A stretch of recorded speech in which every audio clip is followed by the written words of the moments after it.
It was just a matter of time before he was going to submerge. To make matters worse, another swimmer's been caught in a rip. All the victims were spread out. I really thought that we were going to have at least 2 or 3 drownings on that particular rescue. Open your eyes! Open your eyes! Stay with us, pal.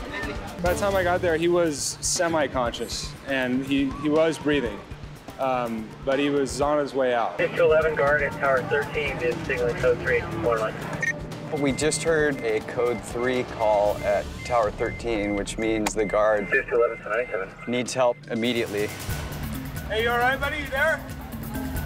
McLaughlin and the other lifeguards have no idea what happened to the victim. While some administer basic first aid, McLaughlin interviews witnesses. They started saying that he was twitching, and then they saw him collapse, like in waist-deep water. And so they think he had a seizure. An epileptic seizure is abnormal and excessive neurological activity, which manifests as wild thrashing or loss of awareness. Often, victims are unable to control their bodies and become unconscious. Matt Carl takes over as supervisor.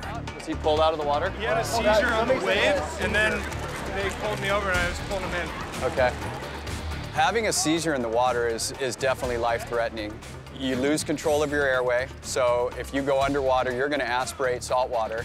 If you're in deep water, you're going to go under. We were trying to talk to the guy. He was conscious, but he wasn't able to speak. Do you have a seizure? Lifeguards have another problem, transferring the victim to a higher level of care. The medics have arrived, but are 200 yards away at the edge of the beach. We don't know if he went down and hit his head, which may have caused his seizure. So we take all the precautions to make sure that we stabilize him, put a cervical collar around his neck. Robert, he's still breathing? Still breathing. Okay, good. They're not able to drive out in the sand. The fire trucks, the ambulance, they pretty much have to stage in the parking lot or on the bike path here. More responsive than he has been. Brock, you and Chris have the airway stuff? Okay. When we were trying to talk to the guy, he was conscious, but he wasn't able to speak. So at that point, it's just maintaining life support. All right, straight to the truck up on the mountain up there. Watch out! Clear path! Clear path! The entire time, from the time the call started until he was in our truck, he was unresponsive and barely conscious. You know, hopefully it'll be a good outcome for him.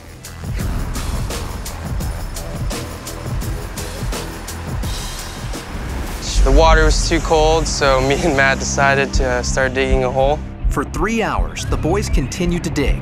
After reaching a depth of 7 feet, they began tunneling. 10 minutes later, I kind of got over it, and he kept digging, and we were just hanging out next to the hole. And we called him out, and hey, you know, Matt, come out, let's play football or something.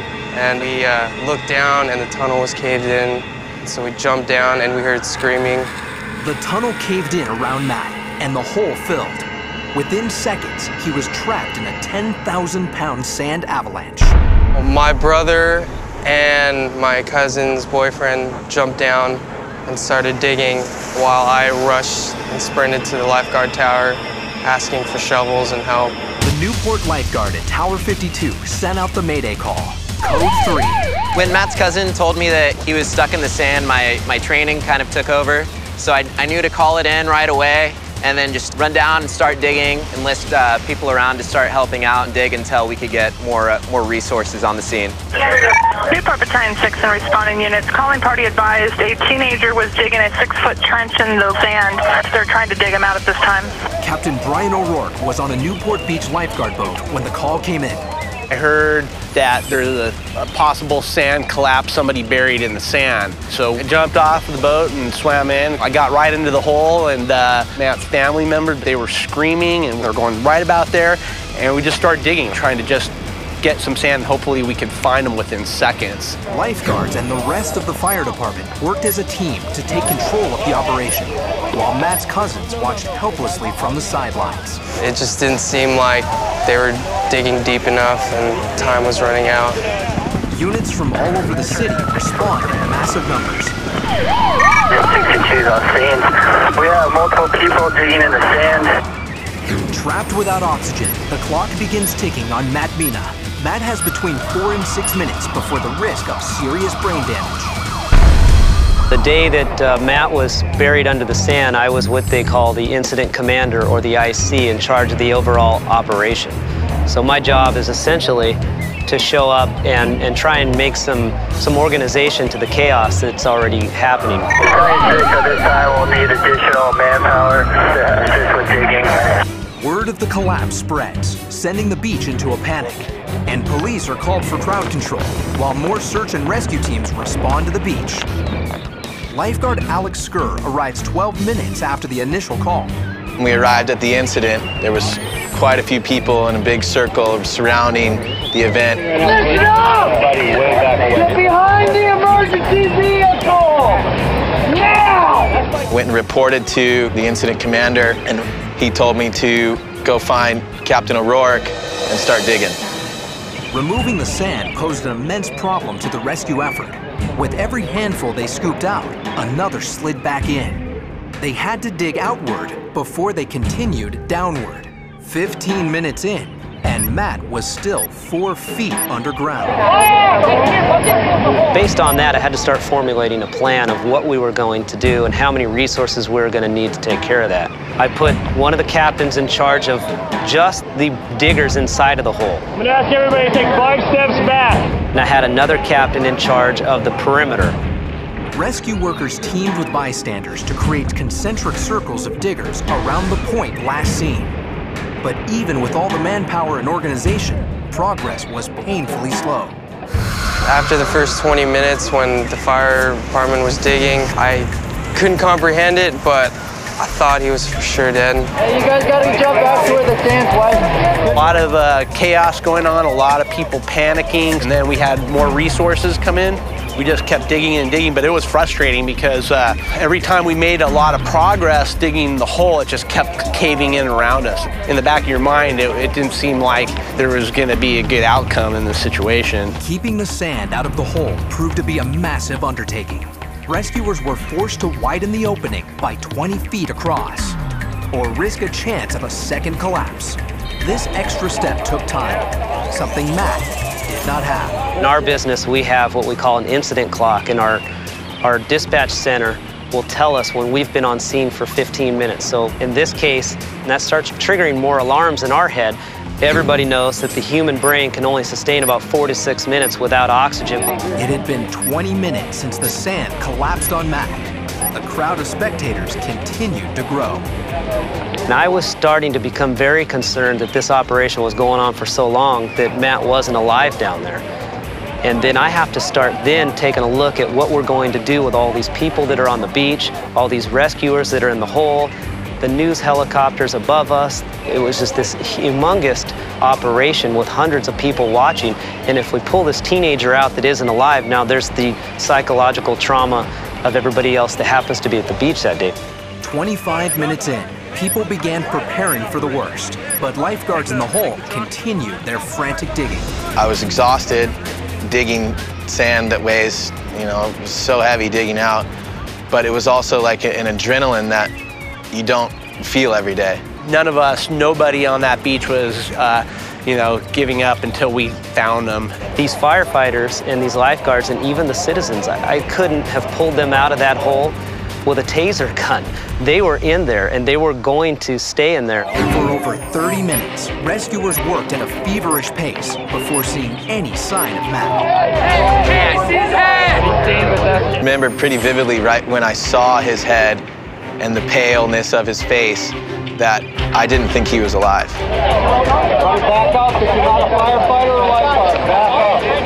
Didn't hear if he was breathing or not, or out of all the screaming and the crowd, my head just went deaf. Guys, start backing up. Let's go. Back up. The first time I saw his face, he was just unconscious. And he just sandy, pale. Easy, guys. Easy. Whoa, whoa, whoa, whoa. Hold over. Relax, relax. That's when I heard him breathe. More like he's breathing. And then all of a sudden I heard him groan and I'm like, wow, he's gonna actually make it. And there was just cheers from hundreds of people on the beach. Matt Mina had been lying unconscious under 7 feet of sand for nearly 35 minutes before rescue workers unearthed him. Matt, for all intents and purposes, and I don't want to be overly blunt, but Matt should not have survived that. 7 feet down, all that weight, all that pressure, and lack of oxygen for over 30 minutes, that's unsustainable for human life. For me personally, in 17 years in the fire business, this is definitely one of the most miraculous rescues I've ever come across.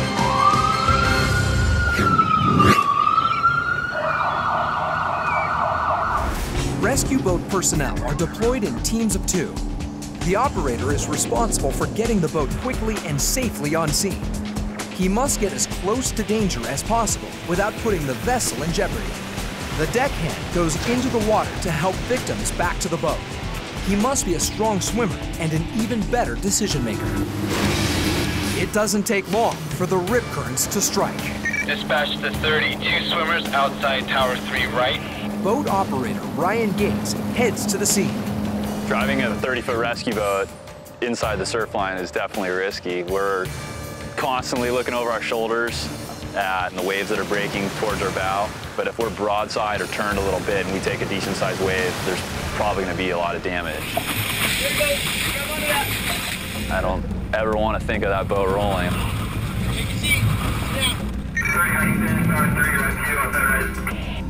This time, Kelso and Curry respond. When we got the call to the outside rescue, Matt and I decided let's do a speed drop. So I climbed to the back of the boat and waited for his hand signal. A high-speed drop will put a lifeguard within 5 yards of a victim, but it's not for the faint of heart. And Matt did it perfectly. Before the wake was gone, the victim's sitting right there. As predicted, today is turning out to be a busy one for Surfwatch. 15 standby, 2 bogey in a hole, and 13 second guard in. From the boat, we have a completely different vantage point, so we can see a lot of stuff develop before possibly the tower guards see it. The boats are vital in what we do as lifeguards. But the biggest call of the day is still to come. Requesting a rescue boat. We're having lots of rescues at the moment. I received a radio call that there were approximately 4 tower lifeguards responding to several rescues in the area. When we arrived, we saw 5 to 6 people in a rip current being sucked out to sea. I just saw people spreading out quickly. They couldn't swim, and it just seemed to be getting worse. These 2 guys were just barely getting breaths of air between the head coming up and down. I just grabbed a ring buoy and threw it for the 2 people struggling the most. Can I go? Can I go?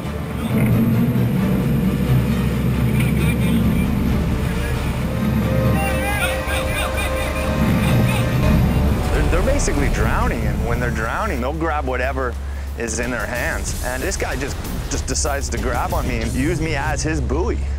At this point, I'm looking around, making sure everybody is safe, and they're not. I saw 2 other people in a rip, so I grabbed the second ring buoy and threw it off to another victim. Time was of the essence. If I can't bring people aboard quickly, we risk injuring the victims if we get caught broadside in the surf. Just stay there, I'm gonna pick you up, okay? Everything's gonna be okay. I got as close as I could, put the boat into neutral, and started assisting the other people.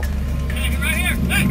There were 3 victims. I was able to get 2 on board, and I just noticed the boat was sideways to the surf. To make matters worse, another swimmer's been caught in a rip and is drifting out to sea. It was just a matter of time before he was going to submerge.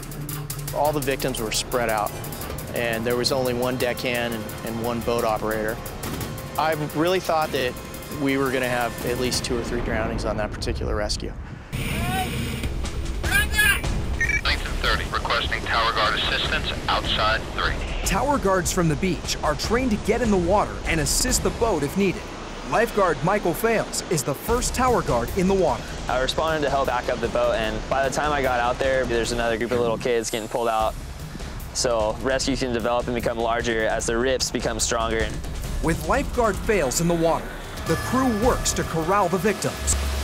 But in these conditions, no one will be safe until everyone is on the boat. Once I got the 3rd victim on board, I repositioned the boat, backed in, grabbed my deckhand and his 2 victims. We assessed the scene and moved down and grabbed 2 other victims. We gathered up as many tower guards as we could. Once everybody was safe, we moved to a location where there wasn't a rip current and I could get them close to shore. At that point, we dropped everybody off, and they were assisted by the tower guards into shore. If the boat wasn't there, we would have had a different story completely. We would have been looking for bodies probably.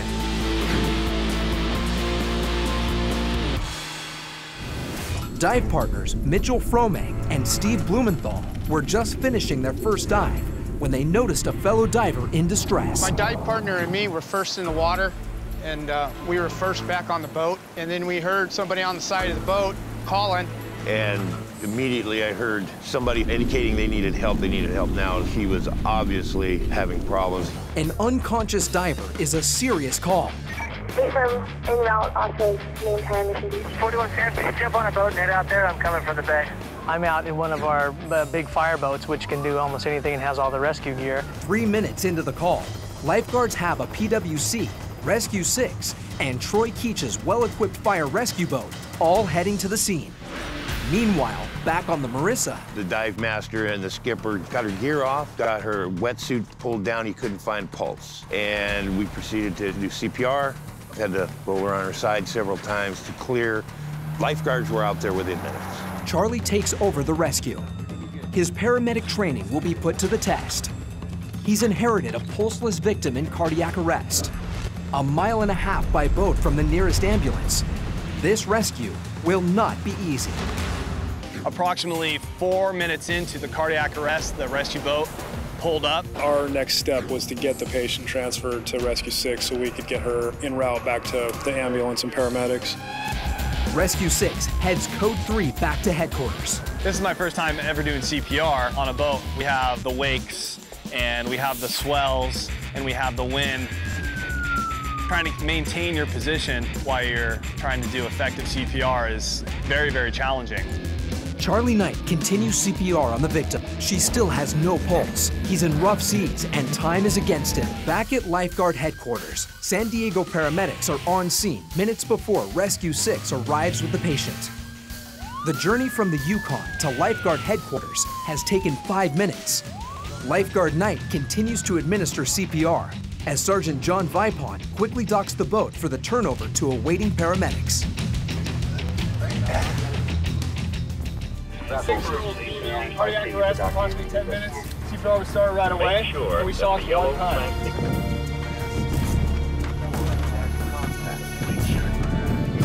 We did CPR all the way to the dock. Once we got to the dock, the paramedics continued CPR. They were able to shock her once. The husband was also there, and so my heart obviously goes out to the husband because I couldn't imagine diving with my wife and having such a horrific event happen.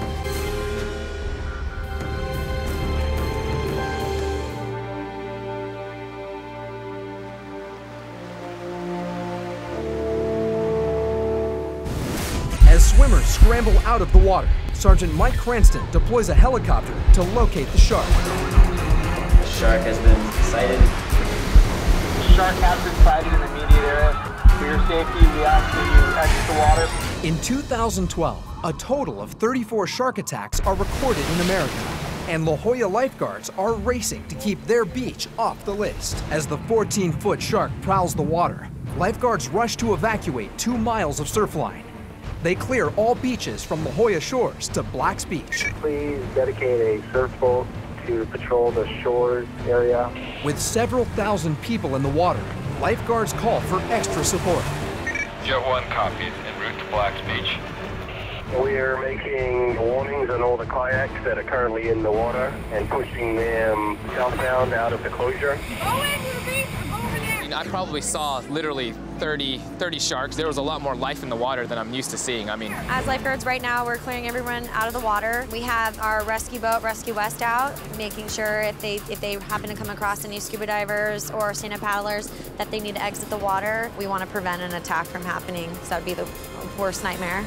A quarter mile down the beach, witnesses spot a dark fin moving through the waves. Oh, I just saw it, yep. For the report, there's been about 8 other witnesses from shore. But as soon as the shark is spotted, it vanishes. We've checked around the cove pretty good. No sign of a large shark, just dolphin. Without a visual, it's presumed that the shark has returned to the deep. But Cranston is hesitant to let anyone back into the ocean. Erring on the side of caution, lifeguards decide to keep the beach closed for 24 hours. We have policies and standard operating procedures that tell us what to do in this case. This year, a slew of shark sightings put lifeguards on high alert. 75 miles away, off Catalina Island, a white shark latches onto a teenager's paddleboard, biting it several times. 21 miles to the north in Ballston Beach, Chris Myers is not as lucky. A shark attacked, he's bleeding, he's wounded. Tragedy struck when a white shark grabbed Myers in 6 feet of water. It was the first white shark attack in Cape Cod in over 75 years. Then, in Eureka, California, a shark pulls Scott Stevens from his surfboard.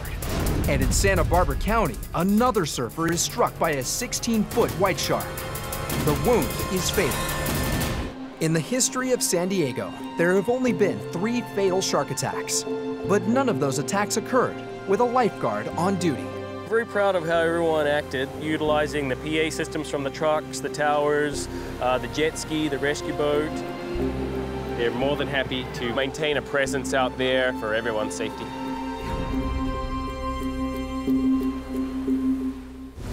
A surfer has been found 300 yards offshore, submerged under his board. The supervisor's in the water with 2 tower guards, so we don't know what's going on. Could be medical, we don't know what it is, but this could be life-threatening. Jason Cloud is the first lifeguard to reach and assist the victim. What do we got? Okay. All right, AED, unconscious. High and dry. Okay. 1 minute CPR right now, 1 minute CPR. I need a towel. Give me a towel, please, or a blanket. The victim is unresponsive, not breathing, and pulseless. Lifeguard Mike Bartlett assumes command and initiates emergency protocol. How long was he down for? Oh, for at least 5 or 10. Okay. 10 minutes since we got it out of the water. Get the resuscitator out. Back up. Back up. Back up. 26, 27, 29, 30 breath. Okay, let's go to the AED now. Priority is number 1. You got to do a cycle of CPR. Get a minute or 2 minutes of CPR going. Gives us time to set the AED up. The AED machine is an automated external defibrillator. If the patient's heartbeat is irregular, the machine will send out an electrical pulse to try to stabilize it.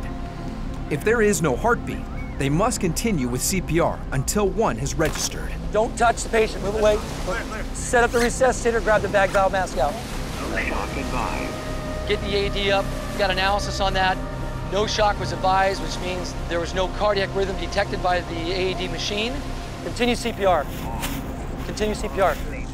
CPR can temporarily restore some of the blood flow to the heart and brain. Lifeguard Cloud delivers chest compressions, while Lifeguard Clay Arnold assists with resuscitation. A lot of foam coming out of this patient's mouth. Bartlett begins administering oxygen, but now 2 minutes in, lifeguards are still unable to find a pulse. 9:30. I want to get a stiff neck on him too. Somebody get a stiff neck bag, okay? Okay. Clearly, they were underwater for some time, probably several minutes. Anytime you have somebody that's unconscious in the water, you have to assume that there might be a spinal cord injury. We don't know what happened. Paramedics climb down the rocky hill and begin working alongside lifeguards. Yeah, he was out there about 5-10 minutes. We've been doing about 3 or 4 minutes of CPR now. Did that advice for the shocks? Negative. Okay, keep going. The victim still has no pulse. Paramedics hook the surfer to an IV bag and begin administering strong doses of epinephrine, a drug designed to stimulate the heart. Rescuers continue to suction fluid from the victim's lungs. I need a stiff neck, stiff neck. Any family or friends around here of the victim? Anybody know the victim? Bill. Yeah, lots and lots of salt water. We got a lot of water in this. You guys have a backboard? Yes, we do. Okay, you take over airway. Okay. As paramedics continue to work, their ambulance operator coordinates a rendezvous with Bartlett. Number on the truck down below is 5211. Who is he? Right here. What do you need? What do you need? Our units are faced to go north. Can you bring them down that way? Negative. We have to go south. The tide's too high north. Copy that. Okay, why don't you come over here? We're going to set up and get ready for the patient transport here on the backboard. He was on the outside brake when they got to him. I'm not sure how long he was down for. A lot of water in the mouth and the airway there. Yep. We're ready here on the backboard. You guys make the call. What's got going, Phil? I got drugs. I'm writing it down. Okay, cool. You got a tube? Yeah, tube's good. 7.5. 7.5. Okay. All right. Guide the head there, medic. Let us know when you're ready. Go on your camera. Okay. Somebody have to get the leg here, okay? After several minutes, a first positive sign. They've cleared the patient's lungs, but must continue CPR. Okay.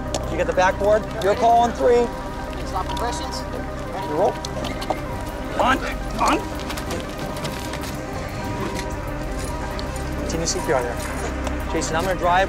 We hop in the rig. We're going to put somebody else in the back, okay? Okay, we're going to hold CPR just as long as it takes to get the truck. Don't trip on anything. Let's go. First, move that strap out of the way. Move that backpack, throw it to the front seat.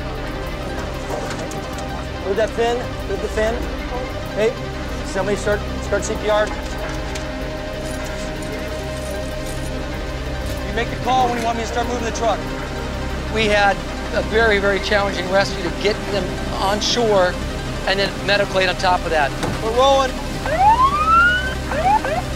By the time the patient was in the ambulance, there was a pulse. That was a good sign. It's 2:20 is 10:49. The medics at Golden West Street. We're on the way now.